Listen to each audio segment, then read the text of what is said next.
அக்கௌண்ட்டுக்கு transfer பண்ணதோடைய proof இருக்குல்ல, அது எல்லாத்தையுமே வாட்ஸ்அப்ல ஒருத்தனுக்கு ஒருத்தன் பகிர்ந்துருக்கான். இந்த பகிரப்பட்ட இந்த டிஜிட்டல் ப்ரூஃப் இருக்கு பாருங்க, அதை ஈடி பிடிச்சு. இதுதான் இன்ட்ரெஸ்டிங். இப்ப என்னை மாதிரி ஆளுங்களுக்கு நாங்க என்ன நினைக்கிறோம்னா,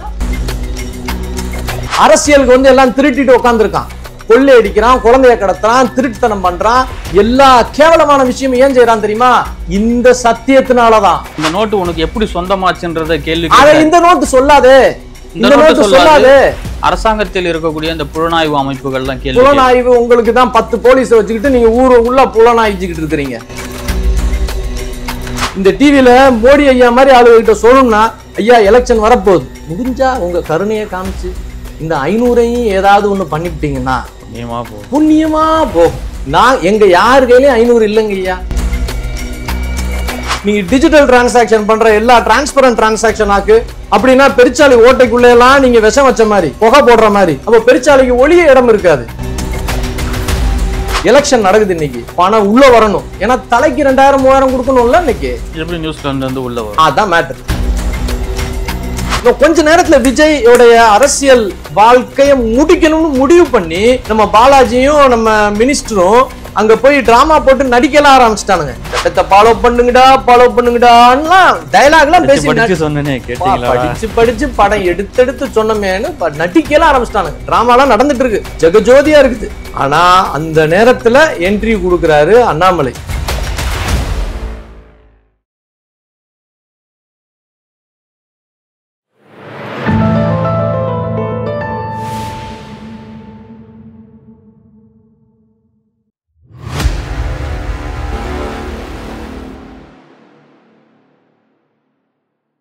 தாமரை டிவி நேயர்களுக்கு வணக்கம். இன்றைய நேர்காணலில் நம்முடன் இணைந்திருக்கும் சிறப்பு விருந்தினர் ஆர்கிடெக்ட் திரு ரமேஷ் சேதுராமன் அவர்கள். வணக்கம்.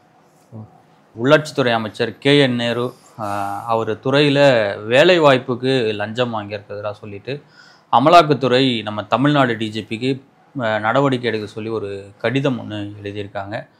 அமைச்சர் நேரு இதற்கு மறுப்பு தெரிவிச்சிருக்காரு. கடந்த அதிமுக ஆட்சி காலத்தில் என்ன நடைமுறைகள் அவங்க பின்பற்றினாங்களோ அதை பேஸ் பண்ணி தான் நாங்களும் இப்போ அந்த ரெக்குவயர்மெண்ட் வந்து நாங்கள் பண்ணிகிட்ருக்கோம் அப்படின்றத நீங்கள் சொல்லியிருக்காங்க. நீங்கள் எப்படி பார்க்குறீங்க, அது உண்மைத்தன்மை என்ன? பொதுமக்களுக்கும் தெரியும் இதுக்கு பேர் என்னன்னு சொல்லி. எந்த ஒரு கரப்ட் பொலிட்டிக்கல் பார்ட்டியும் வந்து அதை அக்செப்ட் பண்ண போகிறது கிடையாது. அதனால் இவங்கக்கிட்ட மாத்திரமே அவங்க ஏற்றுக்கணும்னு சொல்கிறதுக்கு இவங்க என்ன காந்தியின் வம்சாவதிகளா அது தெரியல. காந்தினா ஒரிஜினல் காந்தியை சொல்கிறேன், இப்போ காந்தின்னு சொல்லிட்டு இருக்கிறவங்கள சொல்ல. ஸோ அதனால் இவங்க அதெல்லாம் சொல்ல போகிறது கிடையாது.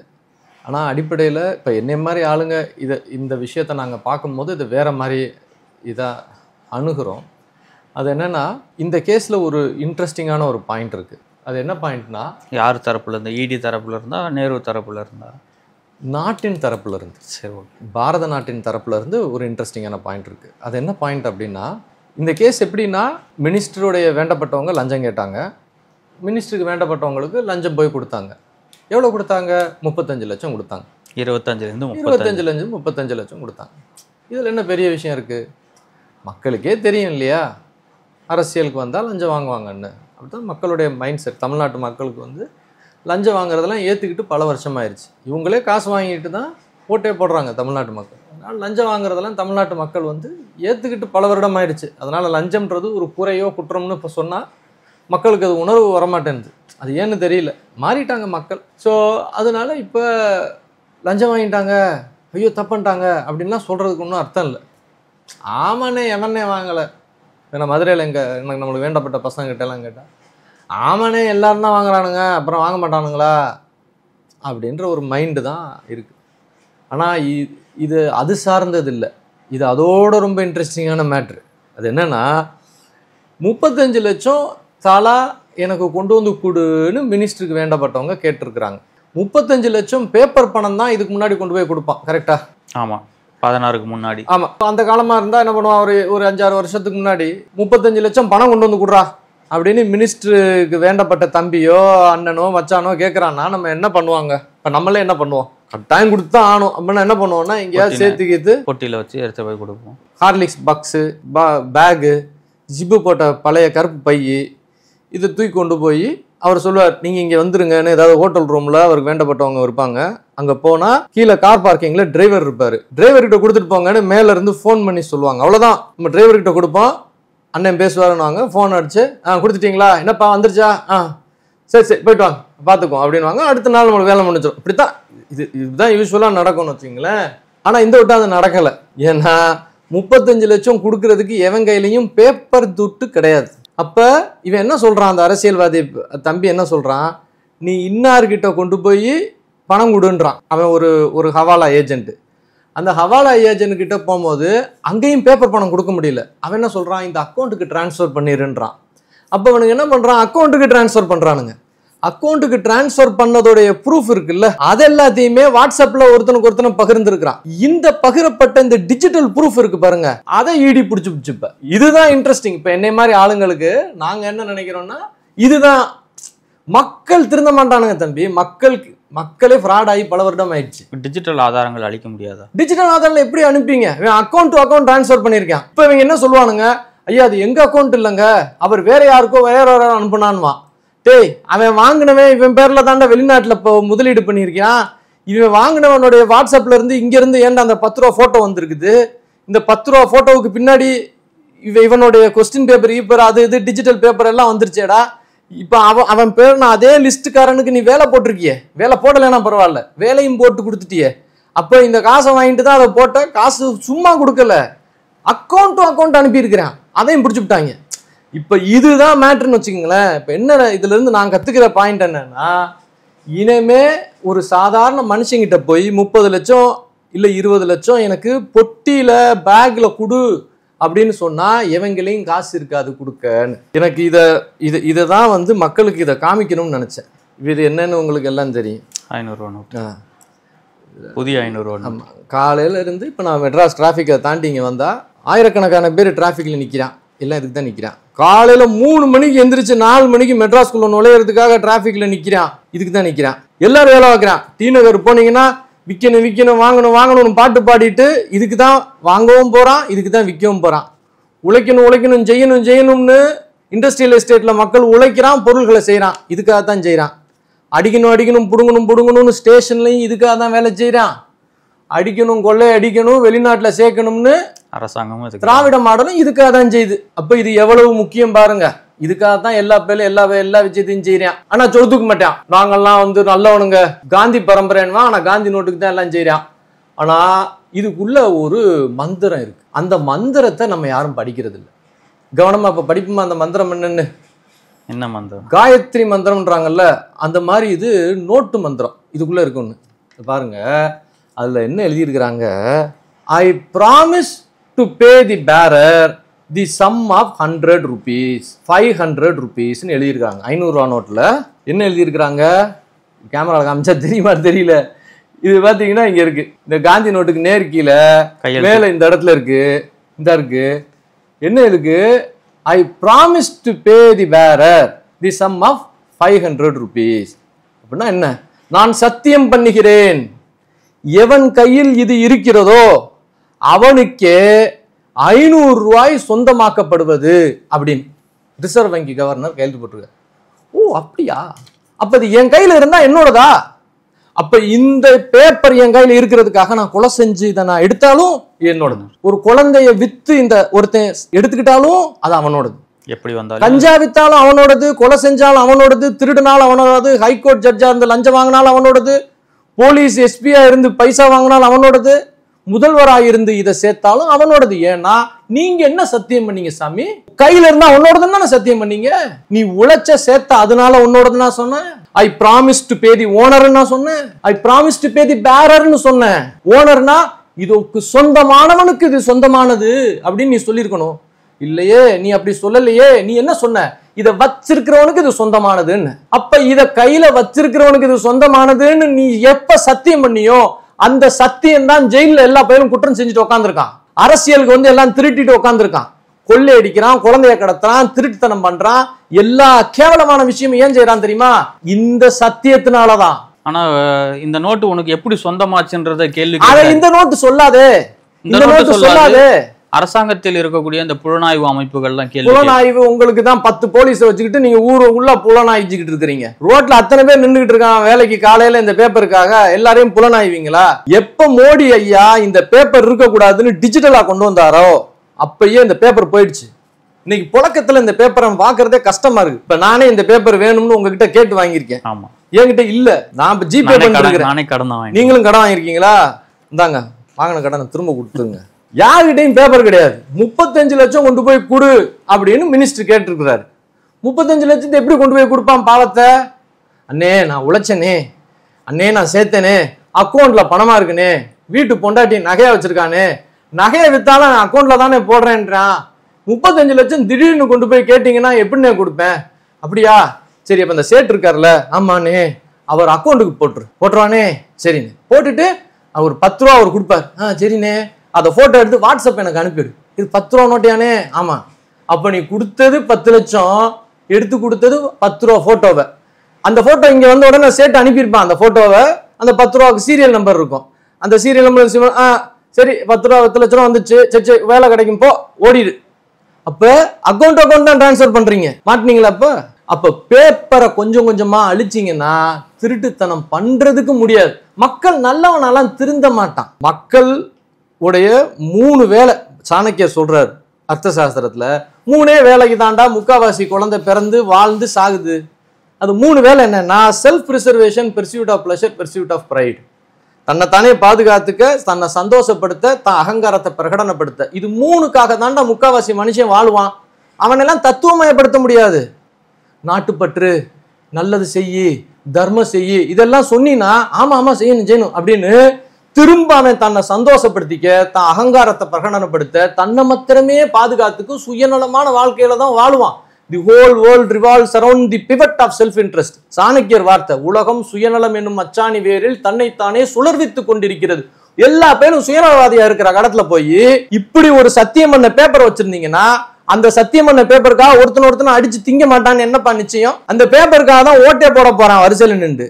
இவங்கிட்ட போய் நீங்க எந்த தர்மத்தை பேசுவீங்க? 4000 கோடி ரூபாய் பறக்கும் ரயில் திட்டத்துல திருடுனாங்கன்னு சொன்னாங்களா இல்லையா?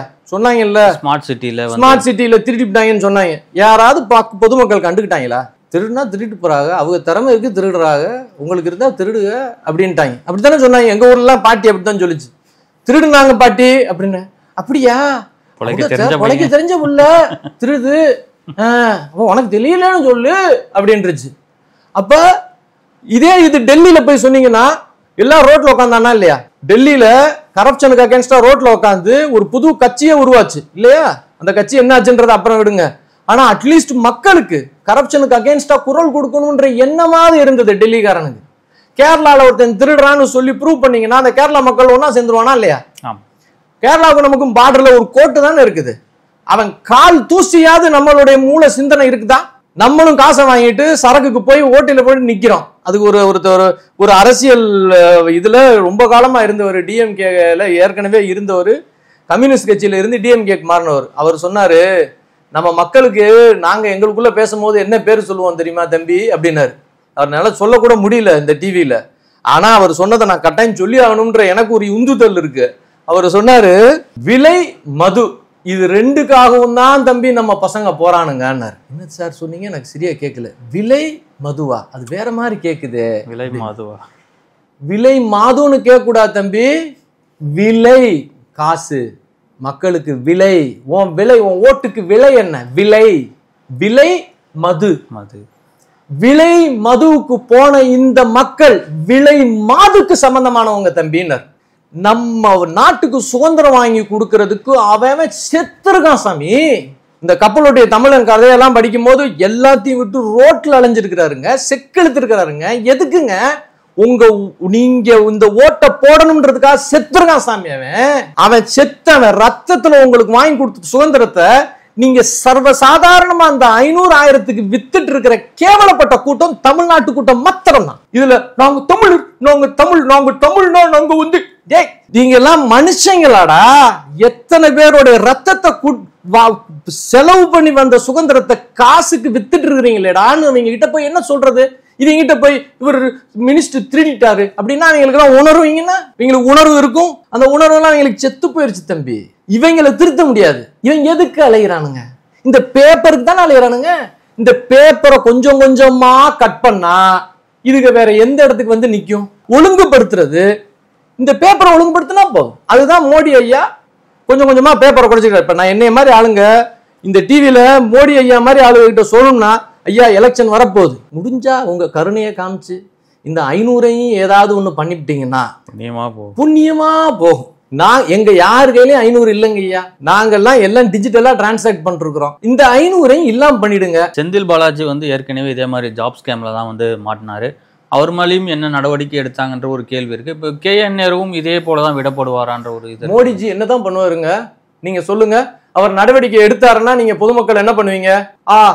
தெற்கு நம்மளை ஒண்ணு அமைக்கிறது, தமிழுடைய சுதந்திரம் போகுதுன்னு நீங்க கத்துவீங்களா இல்லையா? எத்தனை பெருச்சாலிய சாமி அடிக்கிறது? ஒரு பெருச்சாலி அடிச்சா இன்னொரு பெருச்சாலி வரப்போகுது. பொந்து அடைக்கணும், எந்த பெருச்சாலி எங்க போகுதோ அதுக்கு விஷம் வைக்கணும். அது 2 வேலை தானே செய்யணும்.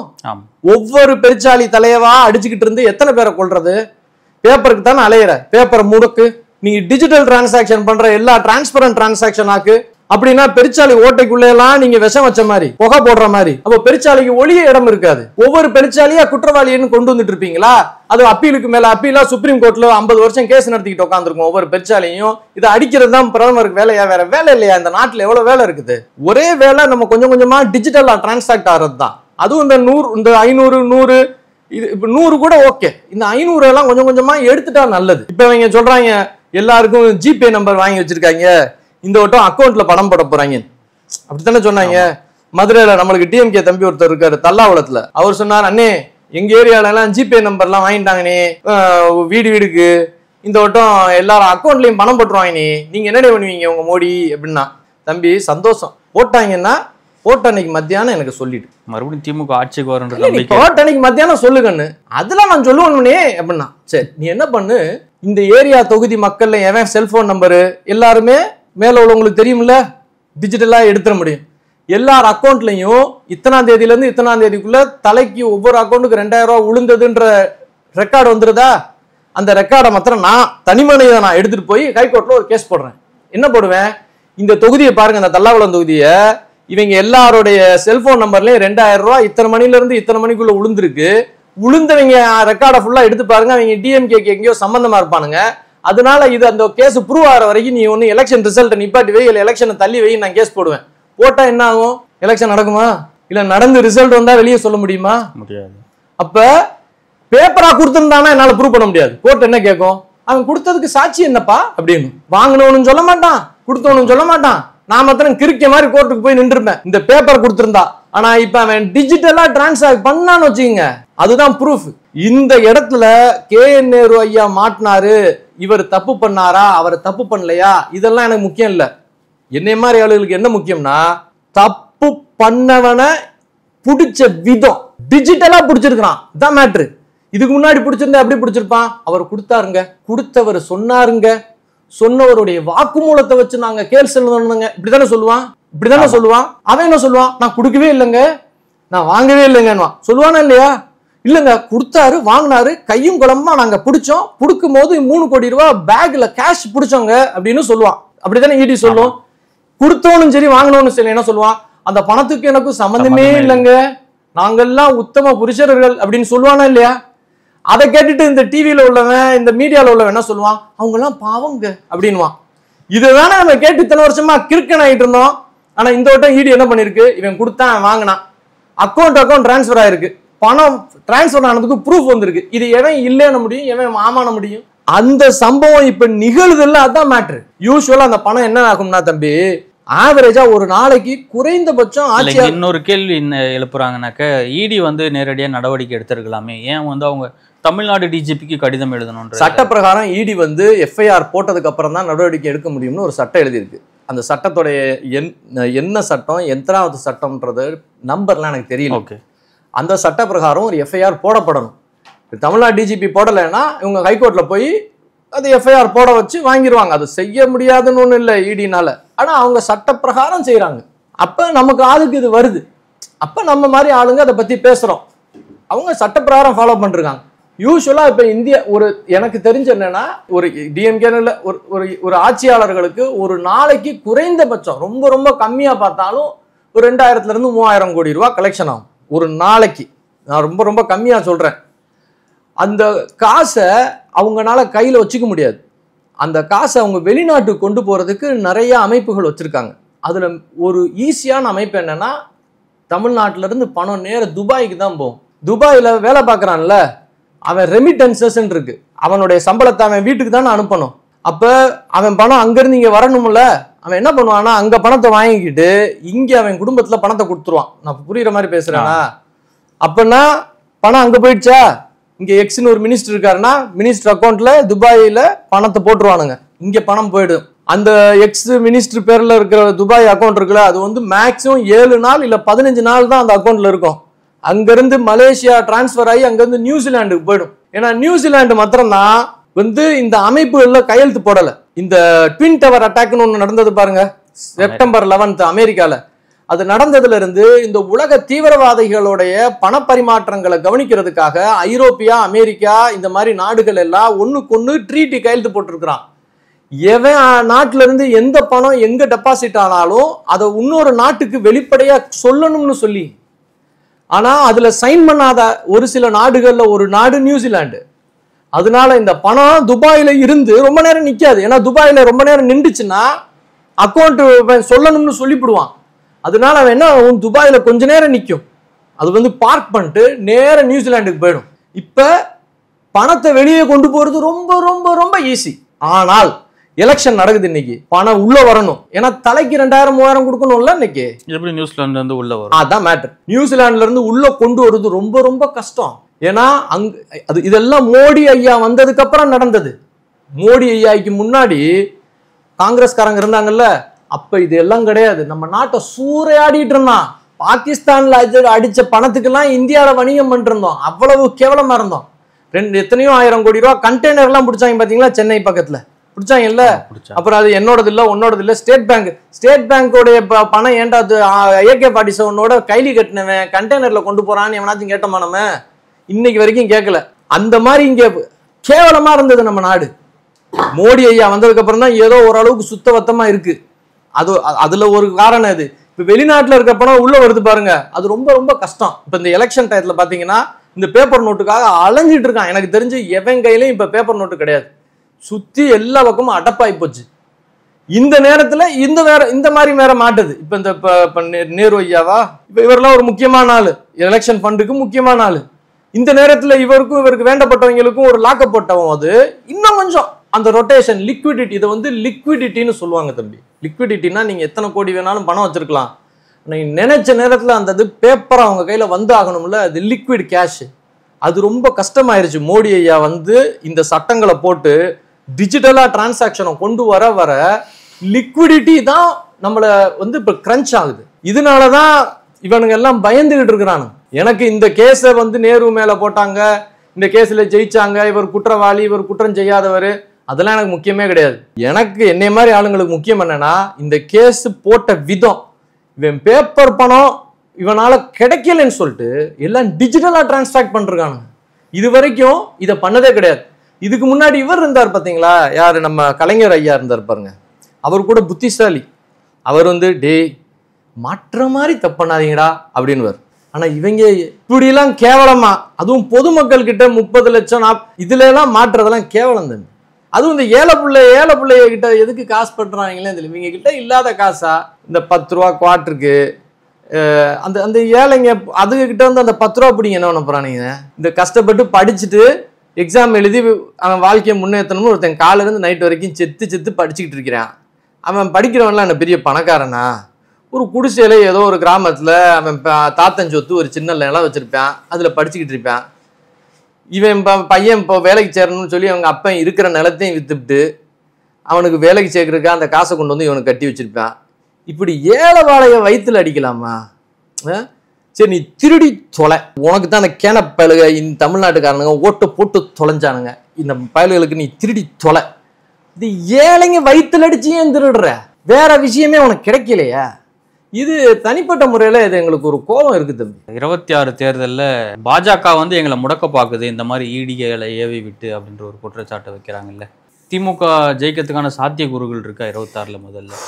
அதாவது எனக்கு வந்து இந்த திமுகவுடைய ஏதோ ஒரு நிறுவனமா, பெண்ணோ ஆணோ ஏதோ ஒரு நிறுவனம் வச்சிருக்காங்களாம். அதுக்கு அவங்க வந்து இந்த டெய்லி மக்கள் எதை பற்றிலாம் நினைக்கிறாங்க என்ன ஏதுன்னு சொல்லி இவங்க தீர்மானம் பண்ணி அசஸ் பண்ணி அவங்களுக்கு ஒப்பீனியன் சொல்கிறாங்களாம். அந்த இதில் வேலை பார்க்குறான் ஒரு தம்பி, நம்ம காலேஜில் ஜூனியராக படித்த பையன். அவன்கிட்ட கொஞ்சம் நேரத்துக்கு முன்னாடி பேசிக்கிட்டு இருந்தேன். அந்த பையன் சொன்னான், அண்ணே இன்னைக்கு எலெக்ஷன் நடந்தால் திமுக ஜெயிக்கும் அப்படின்னா.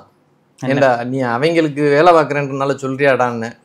இல்லைண்ணே நானே அவங்களுக்கு ஓட்டு போட மாட்டேனே, ஆனால் நாங்கள் எல்லாத்தையும் அசஸ் பண்ணி நம்பரெல்லாம் ஒர்க் பண்ண வரைக்கும் இன்னைக்கு எலெக்ஷன் நடந்தால் தமிழ்நாட்டு மக்கள் வந்து திமுக தானே ஓட்டு போடுவானுங்க அப்படின்னு அவன் சொன்னான். அவன் சொன்னதை சொல்கிறேன், என் கருத்துலாம் கிடையாது. இப்போ நான் சொன்னேன், ஏன்டா நினைக்கிறேன். இல்லைண்ணே அதிமுக கொஞ்சம் ஏற்கனவே ஸ்பிளிட்டு கிட்டுன்னு இருக்குண்ணே, பிஜேபியோட ஓட்டு இருக்கிறனால கொஞ்சம் ஸ்ட்ரென்த் இருக்கும்ண்ணே, ஆனால் அதே நேரத்தில் இன்னைக்கு உள்ள சுச்சுவேஷனில் திமுக வந்து மார்ஜினலாக ஜெயிச்சிரும்ண்ணே அப்படின்னா.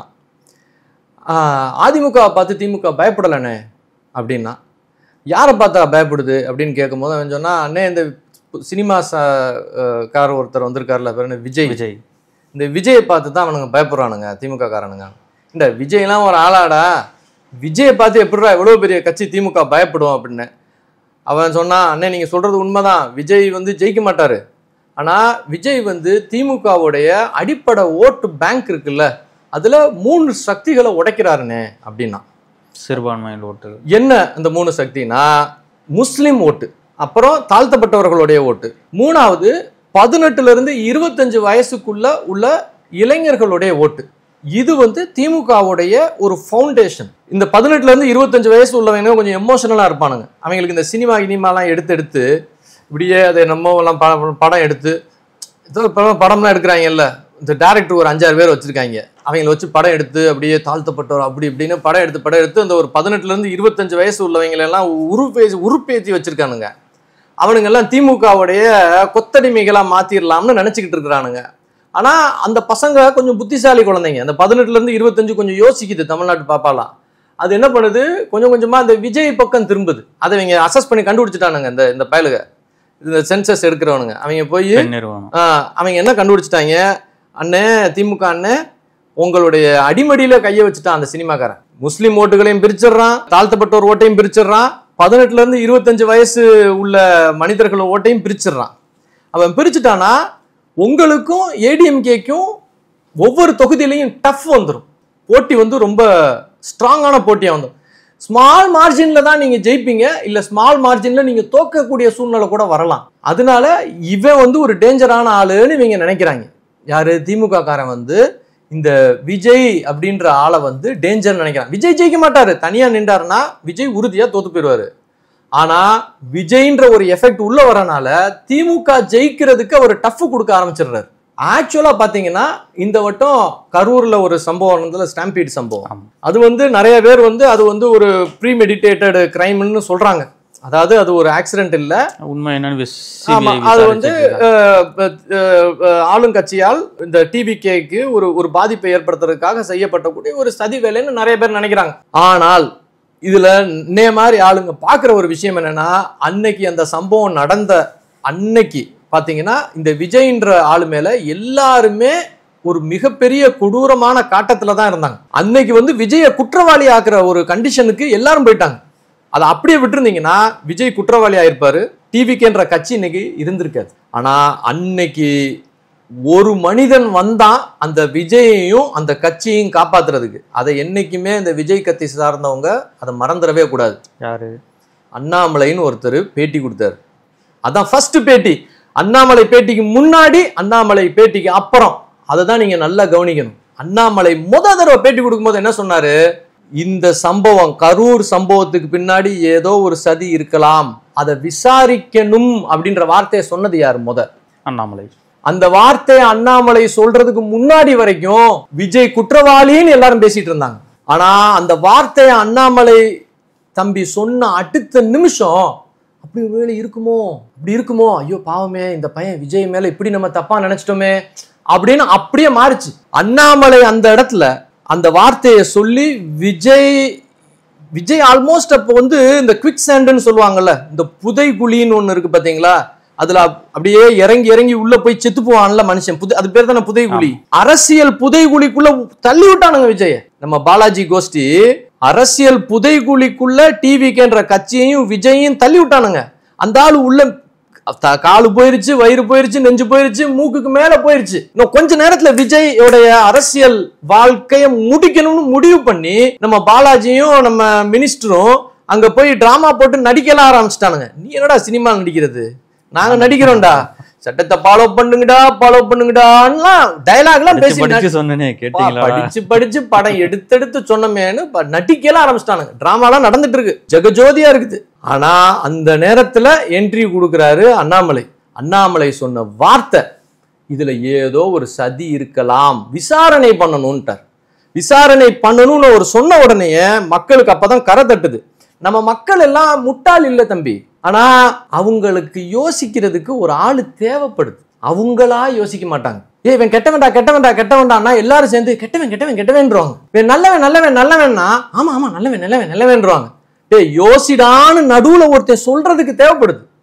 அப்படி சொன்ன ஆளு அண்ணாமலை அன்னைக்கு சொன்னார், ஏதோ ஒண்ணு இருக்குடா இங்க, இது ஒரு சாதாரண விஷயம் இல்லைன்னாரு. ஒருவேளை அண்ணாமலை அந்த நேரத்துல அதை சொல்லலைன்னா மக்கள் உறுதியா விஜய முடிச்சு விட்டுருப்பாங்க. நான் திமுகவையும் பாலாஜி செந்தில் பாலாஜியையும் மாத்திரம் சொல்லல, பொதுமக்களையும் சேர்த்தே சொல்றேன். ஏன்னா மக்கள் ஒன்றும் அறிவாளிகள் கிடையாது, மக்களை ஈஸியா மாத்தி போடலாம். இப்ப இந்த பையன்கிட்ட நான் சொல்லும் போது நீ பேசுறதெல்லாம் பார்த்தா மக்களுக்கு சுய சிந்தனையே இல்லையா தம்பி அப்படின்னு நான் கேட்டேன். இந்த பெண் நிறுவனத்துல வேலை வைக்கிறான்ல என் ஃப்ரெண்டு பையன் ஜூனியர். அப்ப அவன் என்ன சொன்னா, அண்ணே மக்களை முட்டாள்னு நினைக்கிறவன் முட்டாள்னு எல்லாரும் சொல்லுவாங்கண்ணே, ஆனா மக்களுக்கே தெரியும்னே அவங்க புத்திசாலி இல்லைன்னு அப்படின்னா. எப்படிடா சொல்ற அப்படின்னு. அண்ணே எவனாச்சும் ஒருத்தன், இப்ப நீங்களே இருக்கீங்க, ஒரு தப்பு பண்ணிட்டீங்கன்னா அடுத்த தடவை ஐயோ தப்பு பண்ணிட்டோமே திரும்ப தப்பு பண்ணக்கூடாதுன்னு நினைப்பீங்களேனே அப்படின்னா. ஆமா, திரும்பவும் அதே தப்பை பண்ணீங்கன்னா நீங்க முட்டாள் தானே அப்படின்னா. ஆமா ஆமா அப்படின்னு. இந்த மக்களோட எலெக்ஷன் ரிசல்ட் எல்லாம் பாருங்களேனே, இங்கிட்டு ஓட்டு போடுவானுங்க, அடுத்த 5 வருஷம் கழிச்சு ஐயோ தப்புட்டமே அப்படின்னு அங்கிட்டு குத்துவானுங்க, அப்புறம் 5 வருஷம் கழிச்சு ஐயோ தப்புட்டுவேன்னு இங்கிட்டு குத்துவானுங்க. ஒவ்வொரு 5 வருஷத்துக்கு ஒரு தடவை அவங்களே தப்பு பண்ணிட்டோம்னு ஒத்துக்கிட்டு தானே மாத்தி ஓட்டு போடுறானுங்க. அவங்க புத்திசாலிகளா இருந்திருந்தா அவங்க மாத்தி மாத்தி குத்திக்கிட்டே இருப்பாங்களானே அப்படின்னா. இப்போ உறுதி தான்டா நீ சொல்றது, அவங்களுக்கு ஒன்றும் புத்தி இருக்கிற மாதிரி தெரியல. இருந்தாலும் நம்ம நாடை யாரா காப்பாத்துறா, யார் காப்பாத்துறாருன்னே தெரியலனே. இந்த நாடு காப்பாத்தி தானா ஓடிக்கிட்டு இருக்கு, ஏதோ தெய்வ சக்தி இல்ல. அடிப்படையில யோசிச்சு பார்த்தா உண்மைதான், மக்கள் தனிப்பட்ட முறையில புத்திசாலிகள் கிடையாது. ஒரு 4ஆம் கிளாஸ் குழந்தைக்கு என்ன அறிவு இருக்குமோ அதுதான் பொதுமக்களுக்கு இருக்கு. இப்ப நான் அரசியல்வாதி இல்ல, எனக்கு ஓட்டு போடுங்க நான் சொல்ல போறதும் கிடையாது, அதனால நான் தைரியமா சொல்லலாம். ஆனா ஒருவேளை நான் அரசியல்வாதியா இருந்தேன்னு வச்சுக்கோங்க, நான் இதெல்லாம் சொல்லக்கூடாது. மக்களை முட்டாள் என்று நினைப்பவன் முட்டாள் அப்படின்னு சொல்லணும், அப்பதான் மக்களுக்கு பிடிக்கும். ஏன்னா குழந்தைங்களுக்கு எப்ப இப்படி பிடிக்கும், சின்ன குட்டி உனக்கு எல்லாம் தெரியும் நீ புத்திசாலி அப்படின்னு சொன்னாதானே குழந்தைங்களுக்கு பிடிக்கும். அந்த மாதிரி மக்களுக்கிட்டையும் நீங்களும் புத்திசாலிங்க உங்களுக்கு எல்லாம் தெரியும் அப்படின்னு சொன்னாதான் புரியும். அடிப்படையில மக்கள் தனித்தனியா புத்திசாலிங்க, கூட்டமா சேர்ந்தோன்னு முட்டாளாயிடுறாங்க. அதனால இன்ஃபுளுசர்னு ஒண்ணு வச்சிருக்காங்க பாருங்க. அவங்க இந்த மக்கள் ஒரு புது ப்ரொஃபஷனை கண்டுபிடிச்சிருக்காங்க. கேட்டா இவர் யாருங்க, இவர் சோசியல் மீடியா இன்ஃபுளுசர். ஓ அப்படியா, நான் உன்னைய கட்டுப்படுத்த போறேன், உன் மூளைய அப்படியே நான் சொல்றதெல்லாம் நீ செய்ய போற, நான் உக்காருன்னு சொன்னா உக்கார போற அப்படின்னா என்ன சொல்லுவாங்க, இப்படி நீ சொல்லலாம் நான் என்ன முட்டாளான்னு வாங்க. அது நான் இன்ஃபுளுயன்ஸ் பண்ண போறேன் உன்னையேன்னு சொன்னா உனக்கும் வருது. ஆனா ஒருத்தன் எல்லாரையும் இன்ஃபுளுயன்ஸ் பண்ணுவான், அதுவே அவன் தொழில், அதுவே அவன் ப்ரொஃபஷன் சொன்னா அதை ஏத்துக்கிற. எப்படி பாஸ், ஒருத்தனை இன்ஃபுளுசர்னு ஏத்துக்கிட்டீங்கனாலே நீங்க கூட்டமா முட்டாப்பேலா இருக்கீங்கன்னு ஒத்துக்கிட்டீங்கன்னா அர்த்தம். ஆமாவா இல்லையா? உங்களை ஒருத்தர் இன்ஃபுளுயன்ஸ் பண்ண முடியும்னா நீங்க சுய சிந்தனை இல்லாதவர்ன்றதை நீங்க ஒத்துக்கிட்டீங்கன்னு அர்த்தம். கரெக்டா இல்லையா? ஒரு சமூகமே இன்ஃபுளுசர்னு ஒரு ப்ரொஃபஷனை ஒத்துக்குச்சுன்னா அந்த சமூகம் சுய சிந்தனை அற்றதா மாறிடுச்சுன்றது உண்மையா இல்லையா? ஒருத்தன் 600 கோடி ரூபா 1000 கோடி ரூபா கொடுத்து 10 இன்ஃபுளுசரை கூப்பிட்டு ஒரு கட்சி நடத்துறவன், இந்த மக்கள் என்னோட மக்கள் 8 கோடி மக்குங்க இருக்குது, இதுங்களுடைய மைண்டேலாம் மாத்தி எனக்கு ஓட்டு போடுற மாதிரி எனக்கு செய், அதுக்கு நான் உனக்கு 1000 கோடி ரூபா கொடுக்குறேன்னு பீகார்ல இருந்து ஒருத்தனை கூட்டு வர்றான். அவன் வர்றவனை கைதட்டி விசில் அடிச்சுக்கிட்டு இருக்கிற இந்த கூட்டம் இருக்குது, இந்த கூட்டம் என்னை ஏமாத்துறதுக்கு 1000 கோடி ரூபா கொடுத்து ஒருத்தனை கூட்டு வந்திருக்கானுங்கன்றத ஒத்துக்கிட்ட கூட்டம் புத்திசாலி கூட்டம்னு நீங்க சொல்லுங்க தம்பி. இந்த பையன் விஜய்ன்றவனை இவங்க எல்லாரும் சேர்ந்து வில்லன் ஆக்கியிருப்பானுங்க, இந்த மீடியாவையும் இதையும் கண்ட்ரோல் பண்ணி. அந்த ஒரு நாள் இவங்க எல்லாரும் சேர்ந்து விஜயை வில்லனாக்காம தப்பிக்க வச்சது அண்ணாமலை. இந்த டிவிகே கோஷ்டி எவனாச்சும் ஒருத்தன் அதை பார்த்துட்டு இருந்தான்னா, நீங்க என்னைக்கும் நீங்க யாருக்கு நியாயமா இருக்கீங்களோ, நீங்க நம்பிக்கையா இருக்கீங்களோ இல்லையோ, இந்த விஷயத்த அவங்க மறந்துடவே கூடாது. இந்த டிவிகே கோஷ்டியும் சரி, இந்த விஜய் கோஷ்டியும் சரி, நீ சங்கின்னு சொல்லு, என்ன வேணாலும் சொல்லி திட்டிக்கோ. ஆனா வள்ளுவர் ஒரு இடத்துல சொல்லுவாரு தெரியுமா, உடுக்கை இழந்தவன் கை போல ஆங்கன் இடுக்கன் களைவதாம் நட்புன்னு. ஒருத்தன் உடம்புல இருந்து ஒரு ஒரு ஒரு ஒரு கல்யாணத்துல நின்றுகிட்டு இருக்கிறான். அந்த நேரத்துல ஒரு அவசரத்துல ஒரு குழந்தை வந்து அவன் வேட்டி இழுத்துட்டு போயிருச்சுன்னு வச்சுக்கோங்க, டக்குன்னு வேட்டி அவருது. ஒரு செகண்ட் கல்யாண மேடையில நிக்கிறான், அவன் வேட்டி அவருதுன்னா எவ்வளவு பெரிய இது. அந்த மாதிரி நேரத்துல அவன் கை அவனையே யோசிக்காம அந்த வேட்டியை பிடிச்சிக்கிறது இல்ல, ஐயோ அந்த மானத்தை காப்பாத்துறதுக்காக பிடிச்சிக்கிறது பாருங்க. அந்த கை எப்படி தன்னுடைய வேட்டியை அப்படி சடக்குன்னு வந்து பிடிச்சதோ அந்த மாதிரிடா. அந்த மாதிரி ஒரு மனுஷன் கஷ்டத்துல இருக்கும்போது ஒரு நட்பா இருக்கிறவன், அவன் கஷ்டத்துல இருக்கும்போது அவனை கேட்காம கூட அவன் உதவிக்கு வந்து நிப்பான்டான். டிவிகேன்ற கட்சியை ஆளுங் வர்க்கம் அழிக்கக்கூடிய தருணம் ஒரு 24 ஹவர்ஸ்ல முடிஞ்சிருக்கும். 24 ஹவர்ஸ்ல அவர் பிரிசனுக்கே கொண்டு போயிருப்பானுங்க. அவனுங்க கொண்டு போனா என்ன பண்ணுவானுங்க, இதுக்கு முன்னாடி யார் என்னென்ன ஜெயில வச்சு பண்ணானுங்கன்னு தெரியும். ஆனா அந்த 24 மணி நேரத்துல அண்ணாமலை ஐயா அங்க வந்து இதுல ஏதோ சதி இருக்கு, இந்த தம்பிய குற்றவாளி நம்ம சொல்லிட முடியாது, இதுக்கு விசாரணை பண்ணணும்னு ஒரு வார்த்தையை கிளப்புறாரு. கிளப்பணும்னு எல்லாரும் சேர்ந்துட்டானுங்க. அது இந்த வள்ளுவருடைய குரலுக்கு பொருந்தும். இவ்வளவு குரூசியல் டயத்துல அண்ணாமலை வந்து உதவி பண்ணார், அதை மறந்துடவே கூடாது. இவங்க தனியா நின்று தோத்து போய் திரும்பவும் திமுகவை ஜெயிக்க வைக்க போறாங்களா அந்த டிவிகே அப்படின்ற அந்த குட்டி பாப்பாங்க, இல்ல இதுக்கு பாப்பாக்கள் இல்ல அதிபுத்திசாலிகள் அரசியல் ஞானம் உடையவர்கள்ன்றதை ப்ரூவ் பண்ணி பிஜேபி ஏடிஎம்கே கோயலிஷனோட சேர்ந்து திமுகவை தோக்கடிக்க போறாங்களா, தோக்கடிச்சு இவங்களுடைய பொலிட்டிக்கல் ஃபியூச்சரை நிலைநிறுத்திக்க போறாங்களா அப்படின்றது இனிமே நம்ம வெயிட் பண்ணி தான் பார்க்கணும்.